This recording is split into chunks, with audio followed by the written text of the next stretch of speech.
Well, welcome back to the Blazer Victory Podcast again. This is your co-host, John Duncan, and I'm joined, as always, by my co-host, Steve Irvine. And guys, fall camp starts tomorrow morning. Hopefully you're listening to this, on your feed Monday morning, the 2nd, getting ready for tomorrow for when UAB football fall camp starts. And we just wanted to get this out to you guys. And, this is going to be a very quick episode, not as long as our normal episodes, don't worry. But we just want to go over basically 5 questions that we have, for UAB football heading into fall camp. But Steve, how are you doing, buddy? I'm doing good. I'm ready for this thing to start. I'm one of those guys that have always really enjoyed fall camp, and it's just fun to just sort of see how pieces to the puzzle fit, and injuries and just different things. So I'm really looking forward to getting this thing started and watching what happens.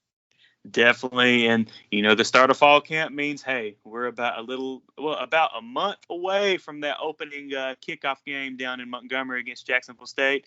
So just definitely means, hey, things are getting real. We're about to start some football, guys. So definitely excited to talk some ball with everybody. But let's go ahead and get into those 5 questions that we came up with, Steve. The first question that we really want kind of to see is, who is going to step up and be the guy, the number 1 wide receiver for UAB this year.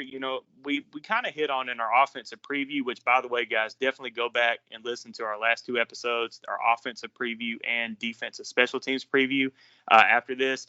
But, all signs really kind of allude to Shropshire being that number 1 guy, with the hell of a game he had in the Conference USA Championship game against Marshall. But there's some other dudes out there, that if, that could take that next step. But I kind of do see all signs, at least heading into fall camp with Shropshire being that number 1. But there's some dudes there that, might can push him for that spot. Yeah, I mean, you're right. There are guys I think can push him. I really, though, I think that he needs to be the guy. I mean, he's the guy that's, he's really your most proven guy going in, and he needs to take that step that he took in the championship game, and he needs to build off of that. So I think that if he is that number 1 guy, if he is your go-to guy, then that just makes it. I think this offense is going to be really good. And now the great thing is there are the pieces around him, and there's a couple pieces that we haven't seen. With Tawan Palmer and T.J. Jones particularly. And really, we haven't really seen Ryan Davis. We've seen glimpses of him.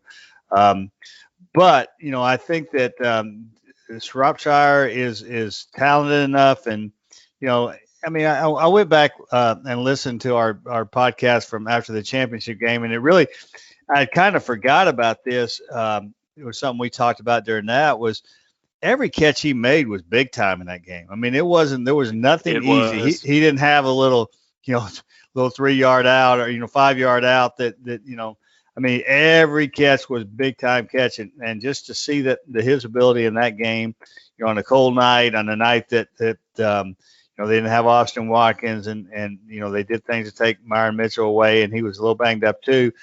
So that that just shows you right there that he has the ability to be the number 1 guy. So let's that's going to be big if he can. Definitely. And I really like Shropshire. And like you said, going back and looking at that Marshall game, I actually got the chance to go back and rewatch that game for basically like the 10th or 15th time. I can't keep up. Yeah. But that last touchdown that he caught to seal the deal, right before he caught that, you could see, Coach Clark's reaction on the sideline. Oh, yeah. Like he knew it that he was going to catch that and go in. that was my favorite part of the play because it's such a great adjustment, and there's no way in the world that I could see him making that catch. And Coach Clark saw it all along. Now he had a little better vantage point of it, but just the way that he adjusted to that, that was big time. But I mean, back to the question a little bit.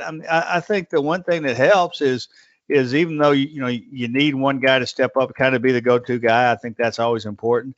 I think what's going to help him and just the whole really the whole group is the fact that I really think that this with the slot receiver, and we've talked about this in our preview, but with what you can do with the slot receiver, I think that's really going to help everybody, because I think that that's going to be a weapon, going into it. I think that's going to be a weapon it has so many different layers to it and guys that can come in and do different things like we talked about in the offensive preview.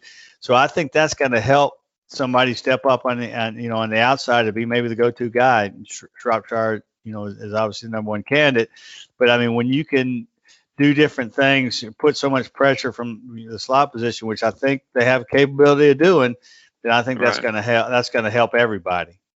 And that's another thing, Steve, that I wanted to bring up. Especially with that slot receiver. I want to see Tyler Johnston's intermediate passing game, kind of take that next step this year. Because I feel like, the last few years, Tyler Johnston, a hell of a player. We've gotten into that plenty of times. But most of the time, it almost seems like it's either, chunk it deep or chunk it, for a big yardage play.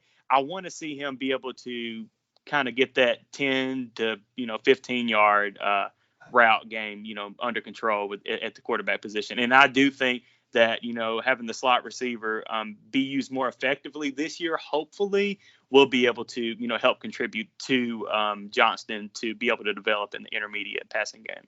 Yeah, I totally agree. I think that that's an area he has struggled at times, compared to the long balls, certainly. But you kind of go back and sort of as just sort of a point of reference, maybe you go back and look what he did, with Andre Wilson. He was that kind of slot guy that he had a lot of.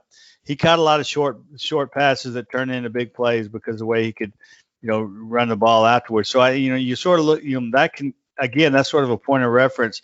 Now so Tyler's capable of doing it, I think, but what he has to do is be more consistent. I think there's been plenty of times you just go back and watch some film and tape, and plenty of times where he's missed open guys, in the intermediate game, and I think that's certainly an area that he needs to get better at, and I think he will. I think that's one thing that you'll see in camp. Now, I do say that I think that's probably the strength of the other two guys. I think they're intermediate. Right. Obviously their deep balls aren't as as good as Tyler.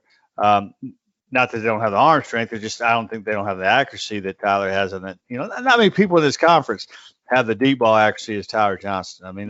That's just the way it is. But I think that those guys, when they get in there, I think that could be a strength for them. So it's just going to be a matter of I think developing in camp, and well, not developing because it's developed, but kind of excelling at just spreading the ball out and getting the ball out to the playmakers. And if that means getting the ball out of the intermediate, do it. If you got some deep shots, do it. Do that type of thing. Oh yeah, by all means, if you got the deep shot open, take it. Oh yeah, he's too good at that. That's going to be part of the game plan. From here on out. He's too good at that to completely take that away. Now, if the defense, that's the difference. If the defense is taking it away, then you really need to make him pay with the shorter stuff. And sometimes he hasn't had the ability, not the ability. Sometimes he's struggled to do that. Right. Definitely. Well, one more question on the offensive side of the ball. Heading into fall camp is, Steve, who do we think is going to be the clear number 2 running back behind DeWayne McBride? All signs, we both think that DeWayne McBride's going to be the number 1 guy. There's no question he is going to be the number 1 guy going into the season. But who's going to be that, reliable guy right behind him to take some carries and take the load off of McBride? Well, that's a good question. I think it really needs to be Lee Witherspoon. I think Lee Witherspoon needs to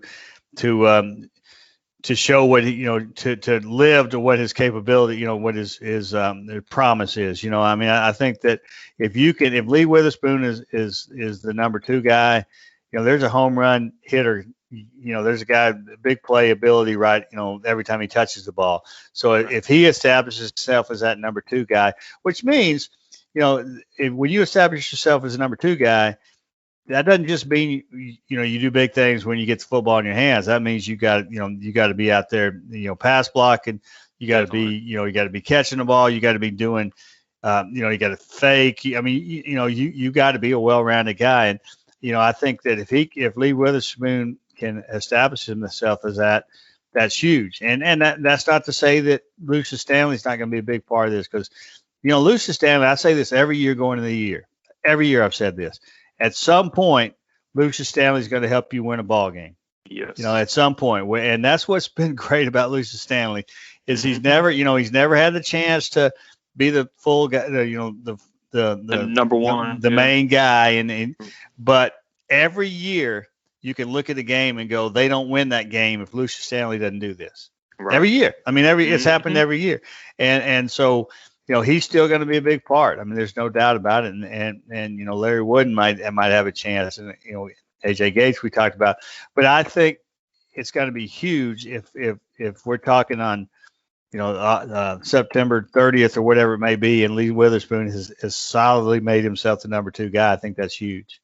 Definitely. And going back to Stanley, I'll never forget just a couple years ago when we played the homecoming game against North Texas at Legion Field, when he had that key. Was it a third down or fourth? It was a long third down conversion that he got that ended up. Yeah. So third and 7, and he just went off tackle. Yes. Yep. Yeah. And again, you pointed, and it's a shame he hurt his knee, his first year, because he had a huge game at North Texas. I think he had at least 2 touchdowns, and he was kind of getting ready to bust out a little bit, and then he had a pretty bad knee injury. But again, every year you've looked at, and sometimes it's because Spencer was struggling to get going, and they'd get him in, and he would have a spark there, and so he will this year. I mean, I guarantee it's going to happen at some point. Definitely. Well, now switching over to the defensive side of the ball, our third question that we have going into fall camp is, can UAB seamlessly transition to life without Jordan Smith on the edge? Steve, what are your thoughts on that? Yes. Yeah, I think the answer is yes. Move on. No, I mean, I think they can because of all the pieces they have. Now, will they miss Jordan Smith? Absolutely. Yes. I mean, because the one thing that Jordan Smith that you sort of lost sight of a little bit, unless you really watched it, he was a great run defender. I mean, he really was. I mean, he wasn't just a guy who was out on the edge and just getting after the passer. I mean, he really was a well-rounded guy on the edge. I mean, he was a great run defender, and so I think that he will be missed. But I think it showed. I think we saw in the spring, and with Kelly Sanders and Justin Thomas, and just on and on. I mean, they've got so many pieces on that team that I don't think it's going to be. I don't think they'll be able to live without him, type thing. Right. And that's what's great about college football.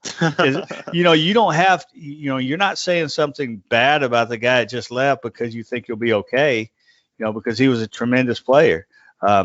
He was not the greatest pass rusher in UAB history, as some fools might tell you, but he was good. He was darn good.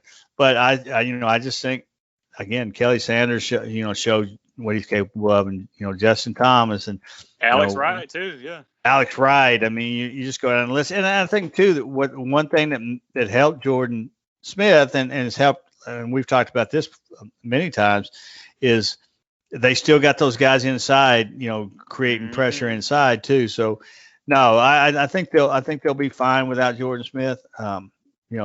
Would it be nice if he is back for another year? Sure. But but maybe not really. If you think about it, maybe because this gives other guys a chance, and so I think they'll be fine.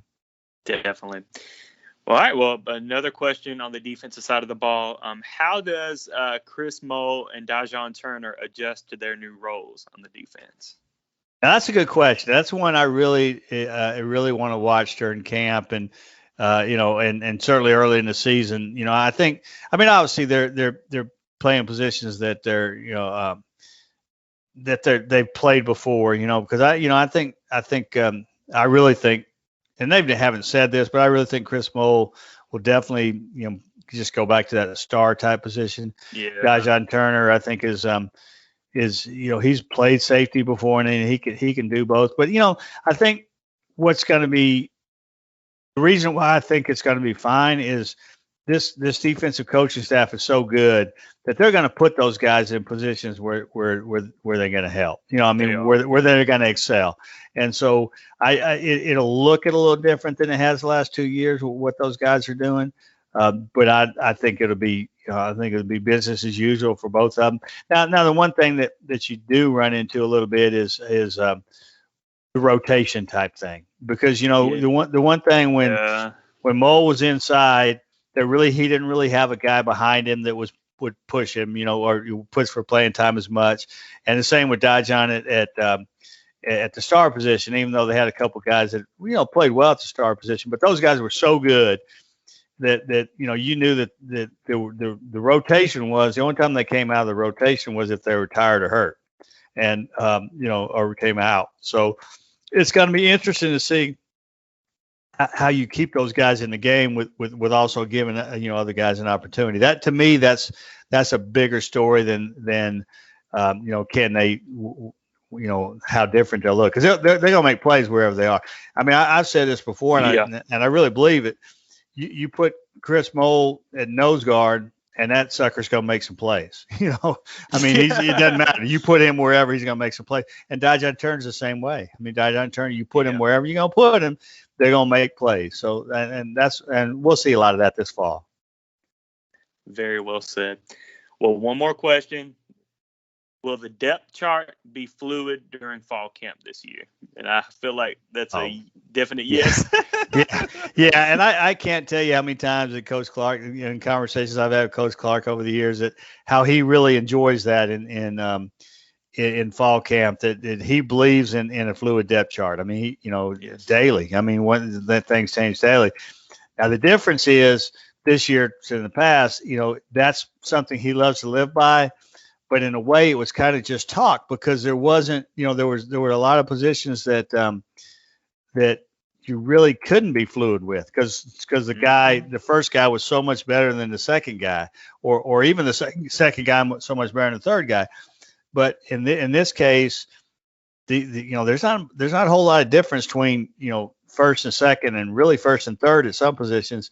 So I think it's really going to be fluid this year. I mean, I think there's a few places that it probably won't be that fluid. I don't see anybody, pushing Kadeem Telford and Colby Ragland, and for sure. I mean, as an example, but right. But I think I think it's one of those things that I guarantee you that Coach Clark and the assistants have already told their guys that hey, you're fighting for your job every day, every snap, and it's going to change daily. Now publicly. Well, I mean, not that you really talk about your depth chart publicly during camp, but publicly, it's not going to be said. But I guarantee you, in their meeting rooms and that type of thing, it's going to be changing. And again, it's because they're so depth is so good. That again, 1 and 2 they're not a whole lot of difference in most positions, or really 1 and 3 in some. So. Yeah, it's going to be fun to watch. It'd be fun to see that. All right, Steve. We do have one final kind of bonus question that probably does need to be asked, and that question is just how much inspiration does this new protective stadium provide our guys just to grind through fall camp this year? Oh man, you think about, you hear all these stories about some coaches, will bring an ice cream truck out in the middle of fall camp, at the end of it, or, maybe the year Coach Clark took him to the water park. Splash Adventure. Splash Adventure. Yeah. And, just different things that really kind of help you do it. And sometimes they'll have a cookout or whatever. I mean, to me, I get on a bus and I drive them over there and I look at that stadium, and I think it will. And you really don't even have to get on a bus sometimes. Sometimes they're just going to be driving by, and it's going to be a grind. I mean, fall camp's a grind now. I mean, these guys go at it, and I think it's huge. I mean, to me, like I say, it's the ice cream truck of this team right now. You just take them over there and look at that new home, and I think it'll get them through some a lot of tough times. Now it's a shame that the opener is not there. I That it's not going to be know. ready. I mean, it's a Yeah. shame that you would have, because you could really use this motivation. But even then, I just think that it's going to help tremendously, and I think it already has helped the motivation part of it, because it's such a great. I don't know. When you see that and they go over there and look at it, you just feel, you feel wanted, you feel appreciated, that, Yes. that you get a new place like that. So I think it's huge. I mean, I think it'll be huge during fall camp and on through the season. Agreed with you there. Well, guys, we've kept this just a little over 20 minutes, but thank you Yeah, so there you much for go. listening to us as always. And definitely want to encourage you to go back and listen to the last two episodes we dropped prior to this one, our offensive preview and defensive special teams preview episodes. Give those a listen. What we're going to do is we're going to give it a few days, let fall camp start. But we'll be back with you guys soon to give you an update on how fall camp is going for our Blazers. But if you're not already, make sure you're subscribed to our podcast on either Apple Podcasts, Spotify, iHeartRadio, Google, wherever you get your podcast at. And also make sure you're following us on Twitter at twitter.com/BlazerPod. But on that note, guys, we'll see you next time. Go Blazers.